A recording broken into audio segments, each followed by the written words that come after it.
Hello friends, this video on aldehyde ketones carboxylic acid part 21 is brought to you by examfear.com. No more fear from exam. Let's take a few more examples. Again, almost similar mechanism. We have to give the product. So here also H plus, and I have this COH here actually. This is same, but just I wanted to use this place for reaction mechanism. So this will go like this. Negative charge will attack this H plus, it will get positive charge, right? This positive charge, this nitrogen will attack this guy. So what you get is RCH double bond C H C. Here I'll get OH, right? There is the H here, and this I'll get NH2, and here I get C double bond O.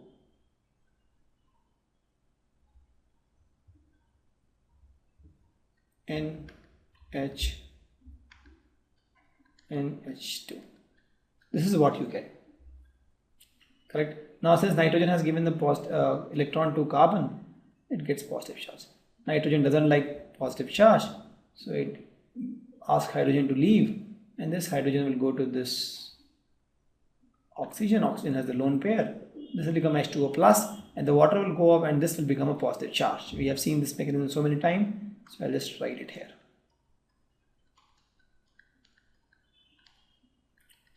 So this being positive charge, H2 will go off, right? So with this, it will become, this is the H here, and this is N. This is a double bond here.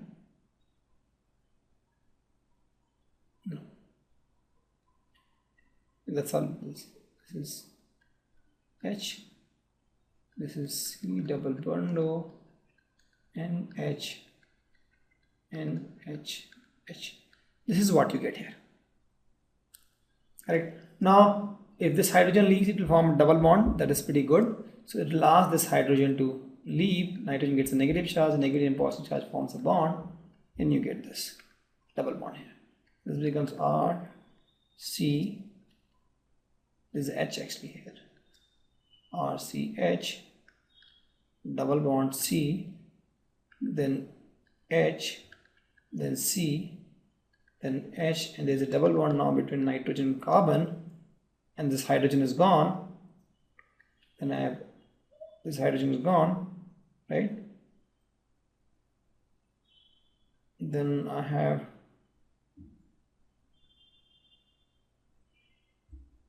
COO, NH, NH2. This is what I'll get. And please note that this is one of the product.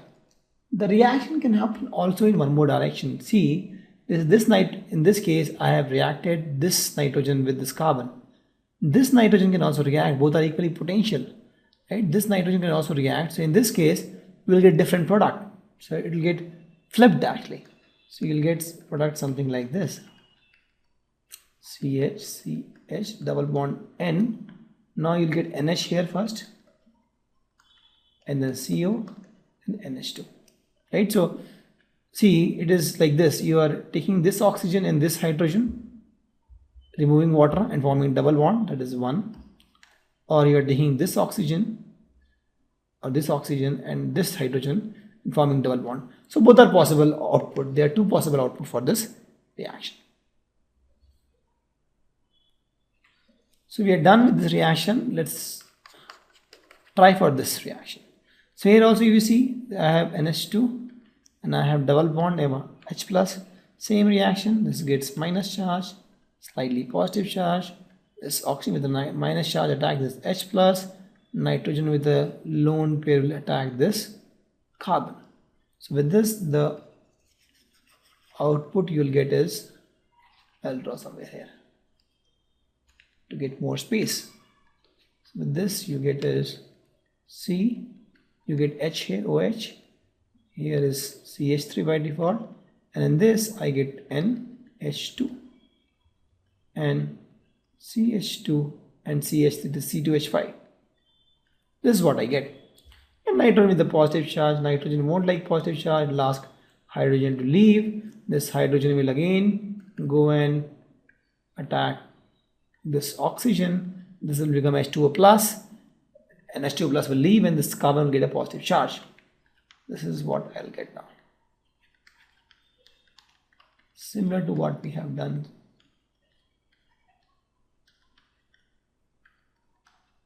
Correct. Now this carbon want to get rid of positive charge.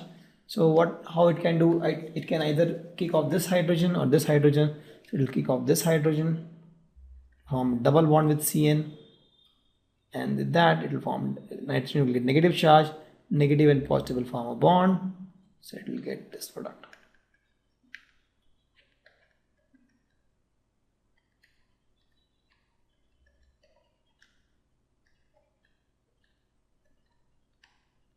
This is the product, C2H5. Correct. Let's see some more numericals. We have to predict the product form when cyclohexane carbonaldehyde reacts with the following reagents. The first is it reacts with the Grignard reagent, pH, MgBr, and then hydrolysis. And the second is Tollens reagent. So let's start this. What is cyclohexane carbonaldehyde? Cyclohexane carbonaldehyde is something like this. This is my cyclohexane carbonaldehyde. Let's start the first one, pH, MgBr, and then H3O plus. So I have this on in this. If I have pH,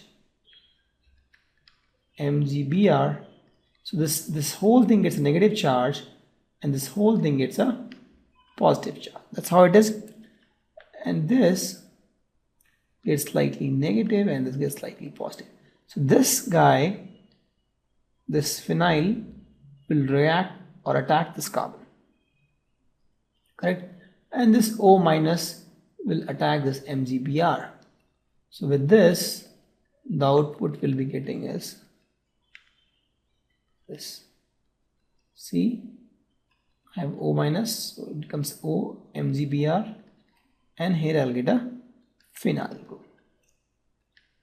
And there was a hydrogen already there. This is what I'll get. Correct? Now when I do hydrolysis, what will happen is this bond will break actually. This bond will break, and this guy will take this H plus, this bond will break, and this guy will get a negative charge, positive charge, so it will react with OH to form MgBr OH, and this will form OH EH, and when you give this OH minus, this will react, or this will react with MgBr, give MgBr OH. So this is the output I'll get actually. This is cyclohexyl phenyl carbionol, because it's alcohol. Cyclohexyl phenyl carbionol. Let's see the other reagent. This is Tollens reagent. So we know that Tollens reagent reacts with aromatic aldehydes, right? Anyway, this is not aromatic aldehyde. So I have this aldehyde. The moment I react with Tollens reagent, it will give a silver, and it will oxidize this to acid, right? So I can just write this, or let me write this. I have this 2Ag NH32 with a plus sign, and this happens in the basic medium, right? What you get is this, no ring here, CO minus plus silver comes out, there two silver comes out, and NH3 gas, 2 into 4 NH3 gas, it goes off, and you get some water molecule back. So this is called cyclohexane carboxylate ion. This is what you get when my cyclohexane carbonaldehyde reacts with Tollens reagent. Correct? Tollens reagent is a mild oxidizing agent and it can easily oxidize aldehydes to carboxylic acid, and that's what it is doing here. So we have seen these reactions. We have to see cyclohexane carbonaldehyde. This is my cyclohexane carbonaldehyde, and this reacts with semicarbazide. Semicarbazide, you should know, is this compound. This semicarbazide. Again, here also it reacts as mild acidic medium. So if you see this is a lone pair, what will happen is here this will go to this carbon and this oxygen will try to get this H plus, right? So what we'll get output here is, I'm writing in the next line, this will become COH, this is H, this is NH2, this is NH, this is COO, NH2.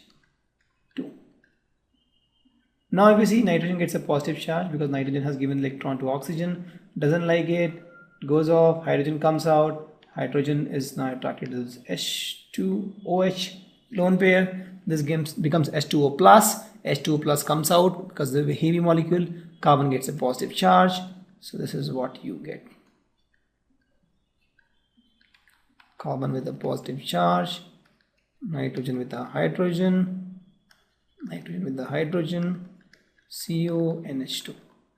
Now carbon wants to get rid of positive charge, so if it convinces nitrogen to kick this hydrogen out, nitrogen gets a negative charge, negative and positive form double bond is more stable, so the reaction goes always in the direction for stability, so this hydrogen will go off and nitrogen gets negative charge, negative and positive will form a bond, so what it will form is double bond here.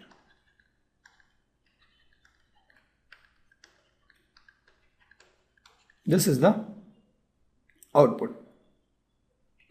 This is cyclohexane carbonaldehyde semicarbazone. This is the output. We have to again predict the output when these two reacts with cyclohexene carbonaldehyde. Let's take the first one, the zinc amalgam and dilute HCl.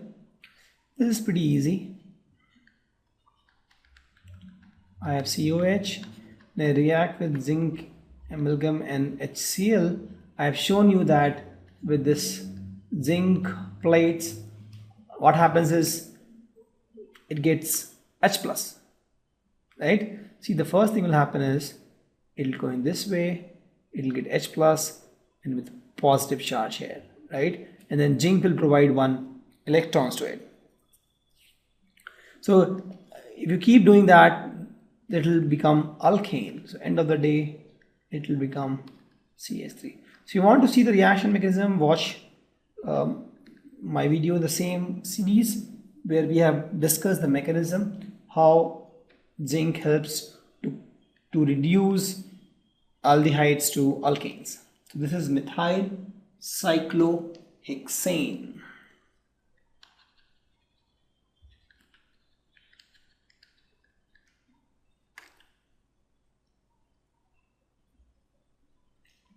Let's see this reaction. We have excess ethanol and acid. So I have this again, cyclohexane carbonaldehyde, and react with ethanol. First thing with acid, some acid is also there.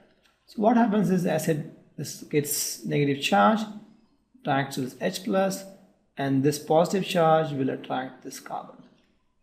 So what will happen here is, because it has lone pair actually, correct? So this becomes COH, H, C, and C2H5, and H. Since oxygen has given electron, it's a positive charge. It doesn't want a positive charge on it because it's electronegative element. It will ask hydrogen to kick off. Hydrogen will go off, and this will become something like this.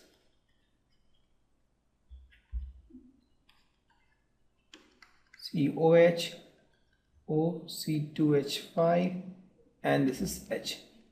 This is called hemiacetal. This is called hemiacetal. But now it is told that it is excess of C2H5, right? So you will need to use more C2H5OH. So in this case, what will happen is, again, similar reaction will happen and this will go off. Why? See, the first thing will happen is H plus will come and this will attack this H plus. This will become H2O plus. H2O plus will go off. It will become C plus carbon, right? That I think I understand properly. This oxygen will attack this H plus. This will become H2O plus. H2O will come out and this carbon will get a positive charge. I already have OC2H5 and H here. Now the C2H5OH, this will attack this carbon. With this, what you get is this. There's the H, OC2H5 already there, and on this I get OH C2H5. And now since oxygen has given electron to this carbon, oxygen develops positive charge. Oxygen is electronegative element, it won't be happy with the positive charge. It allows this hydrogen to kick off, hydrogen goes off, and what it gets is this compound, and that is my answer.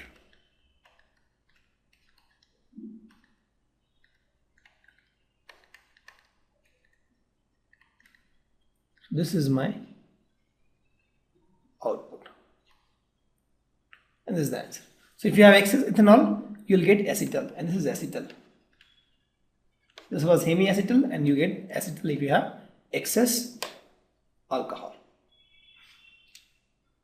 This question is pretty simple. Which of the following will go aldol condensation and which one will go Cannizzaro reaction? We know that for aldol condensation, alpha hydrogen is required. If you don't have alpha hydrogen, it goes for Cannizzaro reaction. So methanol. So if you draw the methanol, does it have alpha hydrogen? No, there is no alpha carbon itself. So how it will have alpha hydrogen? So it will go for Cannizzaro reaction. Next is 2-methyl pentanol. So let me draw this meth-ith-pro-but-pentanol, and at 1,2 position I have a methyl. So this has hydrogen here. So it has alpha hydrogen and this is alpha hydrogen. Since it has alpha hydrogen, it will go for aldol condensation. Next is benzaldehyde. Benzaldehyde we all know. This is my benzaldehyde. And there is alpha hydrogen here. Is it there? No, there is no alpha hydrogen.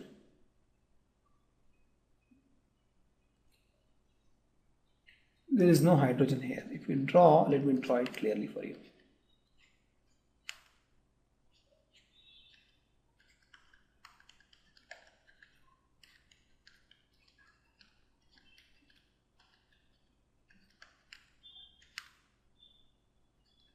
See, if you see, this carbon is not having any alpha hydrogen. This is alpha carbon.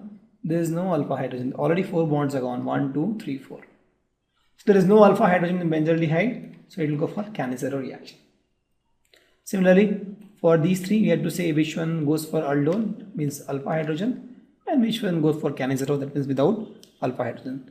Benzophenone, similar to benzaldehyde, this will also not have alpha hydrogen. Correct? There is no alpha hydrogen here. So it will go for Cannizzaro reaction. Same thing, cyclohexanone. Let's see this. This is my carbon here. This carbon has 2 alpha hydrogen actually. And this also has alpha hydrogen. So it has plenty of alpha hydrogen. It will go for aldol condensation. A means aldol condensation. The next is phenylpropanone. Let me take a phenyl. Let me take a propanone.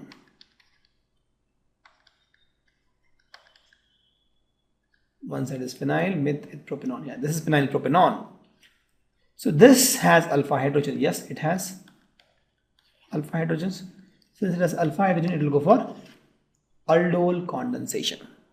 Pretty easy. Just find if it has alpha hydrogen, it will go for aldol condensation. If it doesn't have, it won't go for aldol condensation.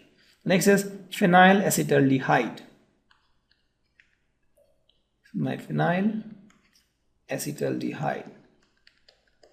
Alpha hydrogen? Yes. Correct? So it will go for aldol condensation. The next is butanol. 1, 2, 3, 4. Alcohol. Alcohol will not go for aldol condensation. It will not go for Cannizzaro reaction also. Why? Because alcohol, only aldehydes and ketones go for aldol condensation or Cannizzaro reaction. Correct. The next is dimethyl butanol. 2,2-dimethyl butanol. Meth, pro, but is my butanol. This is my butanol. 1, 2, 3, 4. At 2 I have 2-dimethyl. Yes. Now this is my alpha carbon, but it doesn't have alpha hydrogen. Since it doesn't have any alpha hydrogen, it will go for Cannizzaro reaction. This will not go for any reaction. Correct. So you can just find easily. If it is aldehyde ketone and has alpha hydrogen, it will go for aldol condensation. Else it will go for Cannizzaro reaction. If it is not aldehyde ketone, it will not go even for aldol or Cannizzaro reaction. This one is pretty important. Please note, this was an alcohol, and the alcohol will go for neither aldol condensation nor for Cannizzaro reaction. Thank you. Visit our website examfear.com to watch more and more quality education videos. You can also attempt free online tests that are there in our website. You can also get access to tons of free study materials, and you can also find free tutors and mentors in this website. Thanks a lot for watching.